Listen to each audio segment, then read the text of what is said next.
Maksiat ini merupakan bagian daripada perangkap setan, perangkap iblis, agar kita manusia bisa terbadaya olehnya.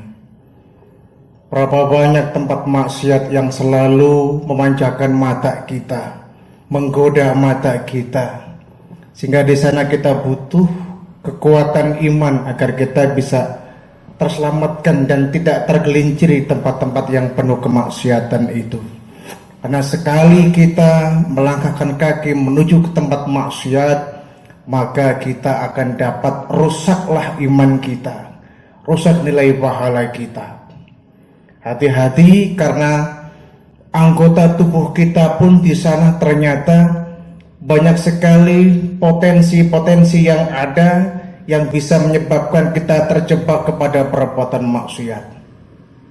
Panca indera kita ini saja selalu berpotensi untuk berbuat maksiat. Mata ini selalu terpancing untuk berbuat maksiat. Tangan ini berpotensi untuk berbuat maksiat. Lidah ini berpotensi untuk berbuat maksiat. Hidung ini, telinga ini pun berpotensi untuk berbuat maksiat. Hati kita pun berpotensi untuk selalu berbuat maksiat. Jadi badan kita saja, anggota tubuh kita saja, banyak potensi yang tersimpan yang bisa membawa dan menyeret kita kepada kemaksiatan. Sehingga betul kata Rasulullah Sallallahu Alaihi Wasallam dalam sabdanya, "Man kharaja min dhillil maksiati ila ta'ati." Siapa orangnya yang mau meninggalkan hinanya kemaksiatan demi untuk menuju ketaatan kepada Allah, maka kata Nabi, dia akan mendapatkan 3 anugerah. Siapa orangnya yang mau meninggalkan kemaksiatan, hinanya kemaksiatan demi untuk menuju ketaatan kepada Allah, maka dia akan diberikan 3 keistimewaan, 3 anugerah. Apa itu? Pertama, aghnahullahu min ghairi malin. Dia oleh Allah akan diberikan kecukupan hidup dengan tanpa harta. Orang yang dia lebih memilih untuk taat daripada berbuat maksiat, dia meninggalkan hinanya kemaksiatan demi untuk menuju ketaatan, maka oleh Allah, kata Nabi, dia diberikan kecukupan hidup walaupun dengan tanpa harta. Artinya sifat qanaah akan diberikan kepada orang yang seperti ini. Merasa cukup walaupun harta tidak berlimpah. Inilah anugerah yang diberikan kepada orang yang mau meninggalkan maksiat. Hidupnya dicukupi walaupun tanpa dengan harta. Sebab kita tahu kekayaan ini kan tidak selalu diukur dengan harta. Maka kata Nabi, laisal ghina an kasratil ardi. Orang yang kaya itu bukan orang yang banyak hartanya, kata Nabi. Orang yang kaya bukan orang yang berlimpah ruah rizkinya. Orang yang kaya bukan yang rumahnya megah, bukan yang uangnya berlimpah, bukan yang mobilnya mewah. Laisal ghina, bukan itu orang kaya, kata Nabi.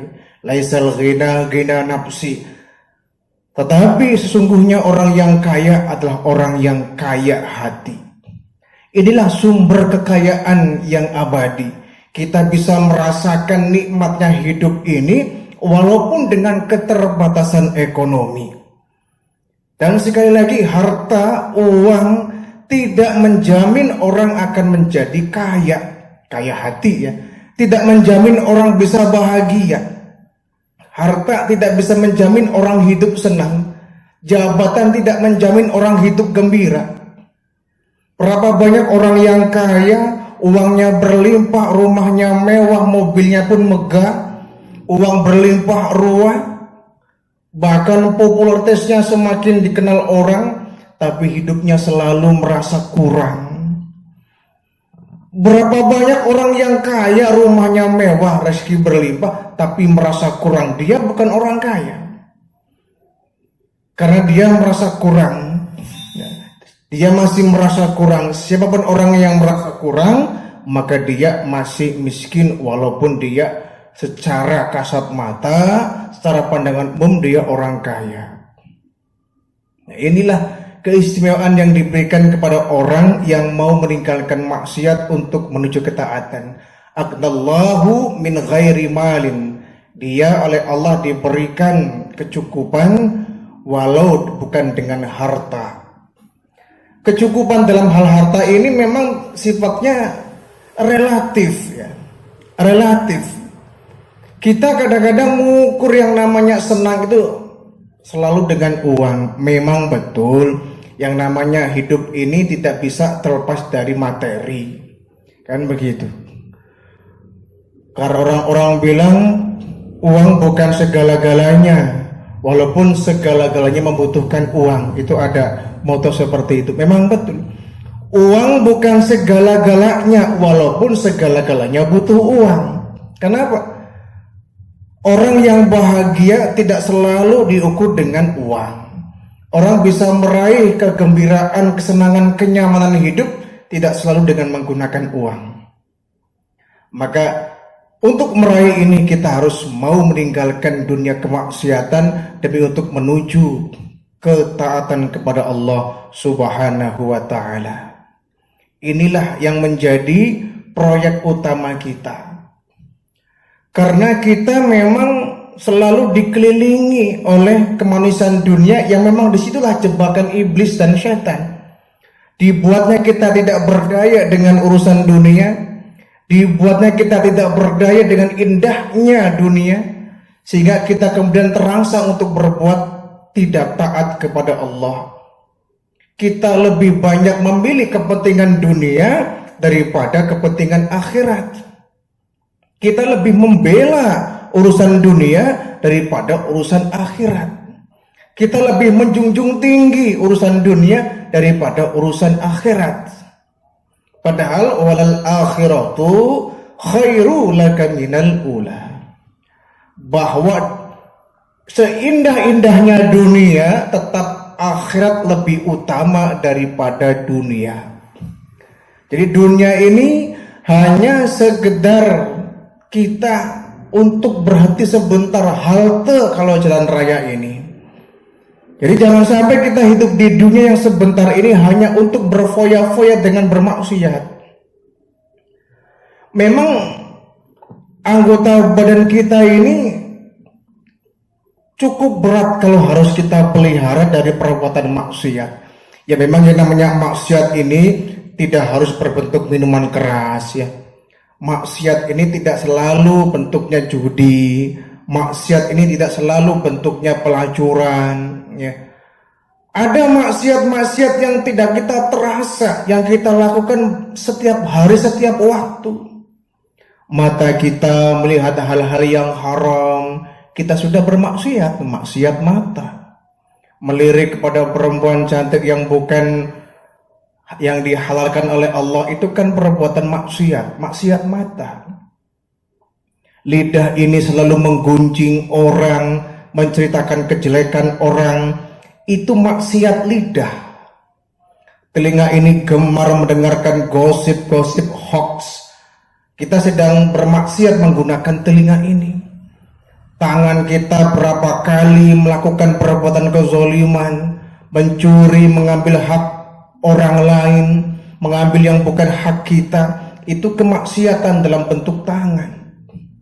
Kaki ini berapa sekali kita melangkah ke tempat-tempat yang tidak baik, maksiat menggunakan kaki. Ya walaupun bentuk maksiatnya itu lebih kecil, lebih ringan daripada maksiat yang sifatnya dosa besar seperti pelacuran, zina, mabuk, kemudian judi. Tapi jangan lupa, hal-hal yang kecil akan menjadi besar. Maksiat-maksiat kecil yang kita tumpuk-tumpuk akan menjadi sebuah kemaksiatan yang besar. Maka untuk mengimbangi itu, maka kita perbanyaklah untuk melaksanakan ketaatan kepada Allah Subhanahu wa ta'ala. Aghnahullahu min ghairi malin. Dia akan diberikan kecukupan harta walaupun bukan tanpa harta. Hidupnya merasa cukup, hidupnya merasa tenang. Kalau sudah ini yang dimiliki oleh seorang muslim, maka hilanglah sifat rakus dan serakah. Kalau kita lihat para pejabat kita, kurang kaya apa mereka, kurang takjir apa mereka, kurang mewah apa rumah mereka, kurang besar apa gaji mereka, tapi kok mereka selalu mencari-cari celah untuk bisa mengambil yang lebih banyak. Tidak peduli itu uang rakyat, tidak peduli itu uang negara, diambil, dikuras terus. Ini namanya sifat rakus dan serakah. Memang dunia ini seperti air laut, semakin diminum akan semakin haus. Orang akan selalu mencari lebih dan lebih. Baru dia merasakan itu puas kalau dia sudah terbaring kaku dimasukkan ke liang kubur. Baru dia nyadar bahwa yang selama ini diburu tidak akan dibawa mati. Rumah semewah apapun akan ditinggal, tidak bakal ikut masuk ke liang kubur. Mobil kita yang mewah yang harganya miliaran hanya parkir di halaman makam saja, nggak ikut masuk ke liang kubur. Uang kita yang dideposito selalu ada di berbagai bank, ada deposito kita banyak, invest kita di mana-mana, tapi ketika mati itu akan menjadi rebutan ahli waris kita, nggak akan ikut masuk ke dalam. Harta kalau ingin menjadi teman kita di alam kubur, jadikan dia sebagai alat untuk mendekatkan diri kepada Allah. Harta yang semacam ini akan ikut ke liang kubur. Jadi kita memiliki harta, memang secara fisik dia nggak akan ikut kita sampai ke liang kubur. Tapi kalau harta yang kita miliki diinfakkan di jalan Allah untuk membantu kegiatan dakwah Islam, membantu pembangunan masjid, pesantren, madrasah, maka harta kita yang mestinya akan berpisah dengan kita, dia akan menjadi teman kita di alam kubur, menjadi amaliyah kita. Amal inilah yang akan menjadi teman kita. Amal ini sumbernya bermacam-macam. Bisa dari harta yang kita miliki menjadi amal, jabatan yang kita pangku bisa menjadi amal, pangkat yang kita duduki bisa menjadi amal, perusahaan yang kita punya akan menjadi amal. Semua akan menjadi amal kalau kita niatkan untuk melaksanakan ketaatan kepada Allah Subhanahu wa ta'ala. Sebaliknya, kalau kita perturutkan hawa nafsu kita dengan harta ini, bukan cuma jadi amal, malah harta kita akan menyeret kita jauh dari rahmatnya Allah Subhanahu wa ta'ala. Kalau sudah seperti itu, harta justru akan menyengsarakan kita di dunia, lebih-lebih di akhirat. Satu, orang yang mau meninggalkan kemaksiatan, dia akan diberikan kecukupan walaupun bukan dengan harta. Yang kedua kata Nabi, wa ayyadahu min ghairi jundin. Orang yang mau meninggalkan maksiat, maka dia akan diberikan kekuatan oleh Allah, kekuatan walaupun tanpa pasukan perang. Diberikan kekuatan dengan tanpa pasukan perang. Ini tentu akan sangat kita butuhkan di zaman sekarang ini. Kita butuh kekuatan yang prima untuk mengatasi berbagai macam kesulitan hidup. Kekuatan yang Allah berikan ini sifatnya kasat mata, tanpa terdeteksi, bahkan tidak bisa diukur dengan pasukan perang. Berapa sering Rasulullah SAW menghadapi kaum kafir, tapi beliau selalu menang. Karena Rasulullah dekat dengan Allah. Dekat dengan Allah, Allah akan selalu memberikan pertolongan. Rasulullah selalu berperang dengan kekuatan yang sangat minim. Perang Badar misalkan, pasukan beliau hanya 300 orang, pasukan kafir 1000 orang, dengan jumlah yang tidak seimbang. Entah Allah Subhanahu wa ta'ala memberikan kekuatan kepada Nabi walaupun dengan jumlah pasukan yang terbatas.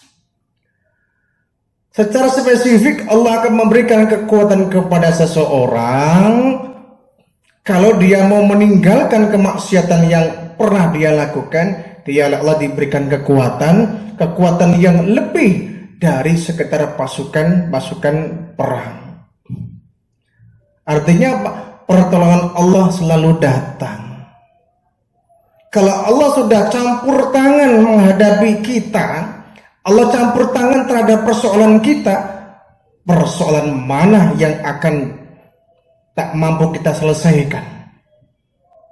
Kalau Allah sudah peduli memberikan pertolongannya, sesulit apapun hidup yang kita hadapi akan terasa ringan. Masalah apapun yang berat kita hadapi akan terasa ringan kalau Allah sudah campur tangan. Kalau kita ingin Allah campur tangan, ya kita memiliki kedekatan khusus dengan Allah. Bagaimana Allah akan menolong kita kalau kita tidak memiliki kedekatan khusus dengan Allah? Jangankan kepada Allah ya, kita ingin dekat dengan wali kota misalkan, ikuti protokol yang sudah diterapkan oleh seorang protokolnya Pak Wali Kota. Kita ingin dekat dengan bupati, dengan gubernur, ikuti prosedur yang sudah diterapkan oleh protokolnya Pak Gubernur. Ingin dekat dengan presiden, ikuti protokol yang sudah digariskan oleh asistennya presiden, ajudannya presiden. Ingin dekat dengan Allah, ikuti aturan yang sudah Allah terapkan, yakni melaksanakan ibadah. Tidak bisa orang dekat dengan Allah tanpa pelaksanaan ibadah.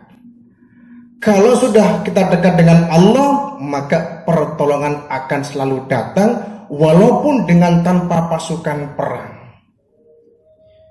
Kita teringat bagaimana peristiwa Nabi dengan Abu Bakar Siddiq ketika beliau dengan Abu Bakar hendak hijrah ke Madinah. Malam-malam Nabi siapkan ingin berangkat ke Madinah. Rumah beliau dikepung oleh pasukan-pasukan kafir itu. Pimpinan Abu Jahal, Abu Lahab. Mereka sepakat ingin menghabisi Nabi di rumahnya itu. Dikepung rumah Nabi di malam hari itu. Di pagar betis itu. Rapat. Tujuan mereka cuma satu. Ingin menghabisi nyawa Rasulullah. Karena ibadah Nabi beres, sujud Nabi bagus, taatnya Nabi kepada Allah luar biasa, pertolongan selalu datang. Apa? Ketika Nabi hendak keluar rumah, oleh Allah dibuatkan pintu rahasia. Orang kafir sudah mengepung rumah Nabi, di pagar betis siap siaga, mereka dengan senjatanya. Nabi keluar rumah tidak ada yang tahu. Nabi keluar rumah tidak ada yang tahu, mereka dibutakan oleh Allah. Wa ja'ala min baini aydihim sadda wa min khalfihim sadda fakhshaynahum fahum la yubsirun. Diberikan dinding oleh Allah, depan mereka dikelilingi oleh dinding rahasia, diberikan pintu rahasia. Nabi keluar rumah, tak satu pun pasukan kafir Quraisy yang mengintai Nabi tahu bahwa Nabi keluar. Mayyattaqillaha yaj'al lahu makhraja, kata Allah. Yang bertakwa kepada Allah diberikan jalan keluar. Wa ayyadahu min ghairi jundin. Orang yang mau meninggalkan kemaksiatan, dia akan diberikan kekuatan tanpa adanya pasukan perang. Bayangkan Nabi dengan para sahabat hanya 2 orang. Nabi dengan Abu Bakar Siddiq. Nabi nggak dikawal pasukan perang, tidak. Ketika hijrah dari Mekah ke Madinah, Nabi hanya berdua dengan Abu Bakar Siddiq. Sedangkan yang memburu beliau ratusan orang. Orang-orang kafir Quraisy itu mereka dibagi beberapa kelompok. Karena apa? Abu Lahab itu bikin sayembara. Siapa orangnya yang mampu menangkap Muhammad hidup atau mati, dia akan diberikan hadiah 100 ekor onta. 100 ekor onta, bayangkan tuh. Sekarang mungkin sapi ya. Siapa yang tidak tergiur? Akhirnya kok ratusan orang-orang kafir Quraisy ini mereka terpacu untuk ikut memburu di mana Nabi Muhammad. Mereka beramai-ramai melacak itu. Nabi hanya 2 orang ditemani oleh Abu Bakar Siddiq, tapi alhamdulillah beliau bisa terlepas dari kepungan orang-orang kafir Quraisy. Kenapa? Ketaatan Nabi kepada Allah tidak bisa dilukiskan dengan kata-kata. Sujudnya beliau di tengah malam sampai kakinya bengkak. Bayangkan Nabi sujud, kebanyakan ibadah tengah malam sampai kakinya bengkak. Sehingga pantas Nabi itu selalu mendapatkan pertolongan dari Allah. Kita pun sama. Man kharaja min dhulil maksiati ila ta'at. Siapa orang yang mau meninggalkan kemaksiatan demi untuk menuju ketaatan, wa ayyadahu min khairi jundin. Dia akan diberikan kekuatan walaupun tanpa pasukan perang. 2. Yang ketiga kata Nabi, siapa orang yang mau meninggalkan kemaksiatan, wa'azzahu min ghairi ashiratin, dia akan diberikan kekuatan yang penuh untuk menghancurkan musuh-musuh mereka tanpa adanya bala tentara. Dia akan diberikan kekuatan untuk melumpuhkan musuh-musuh mereka walaupun dengan tanpa bala tentara. Itulah pengalaman yang dihadapi oleh Rasulullah. Kita pun sama. Semampu apapun kekuatan mereka untuk menghancurkan kita, maka kita akan bisa melumpuhkan mereka walaupun tanpa seorang bala tentara satupun. Karena kekuatan itu sebetulnya datangnya dari Allah Subhanahu wa Ta'ala. Sebesar apapun kekuatan orang, kalau Allah lemahkan badannya, dia nggak akan punya kekuatan. Fir'aun tuh contohnya, kurang apa Fir'aun itu? Tentaranya gagah, senjatanya lengkap itu, kekuatannya begitu sempurna itu Fir'aun itu, maksimal itu Fir'aun kekuatannya itu. Cuma Fir'aun kan manusia dan dia musuh Allah. Maka Nabi Musa diberikan kekuatan untuk melumpuhkan mereka. Nabi Musa ketika beliau menyelamatkan orang-orang Bani Israel tanpa dibekali bala tentara, tanpa dibekali senjata yang hebat, tapi mereka bisa menghancurkan bahkan menenggelamkan semua pasukan Fir'aun di Laut Merah. Allah yang melakukan semua itu. Diberikannya Nabi Musa kekuatan yang penuh walaupun dengan tanpa bala tentara. Allah yang punya mau jadi, bukan hal yang tidak mungkin. Kalau kita kaitkan dengan perjuangan orang tua kita dulu di masa penjajahan Belanda, Jepang, mereka punya kekuatan apa? Mereka tidak punya ilmu perang, tidak dibekali teknik berperang seperti apa. Senjata pun sangat teramat sederhana, bambu runcing. Logika mengatakan mana mungkin bambu runcing bisa mengalahkan bom.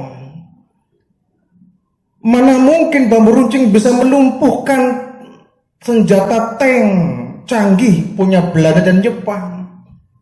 Tapi alhamdulillah atas pertolongan Allah, biarpun orang tua kita, para pahlawan-pahlawan kita, pasukan kita, orang-orang pribumi Indonesia, hanya beberapa orang dengan senjata yang begitu sederhana bisa melumpuhkan pasukan Jepang Belanda. Kita ingat peristiwa di Surabaya itu 10 November ya, Bung Tomo luar biasa itu menyambut kedatangan pasukan Nika setelah Indonesia merdeka 17 Agustus. November mereka datang kembali nih pasukan Nika. Nika itu pasukan Belanda yang diponcengi Inggris. Setelah Jepang berlalu pergi meninggalkan Indonesia, Belanda berniat ingin menjajah kembali Indonesia dengan pasukan Nika diboncengi oleh pasukan Inggris.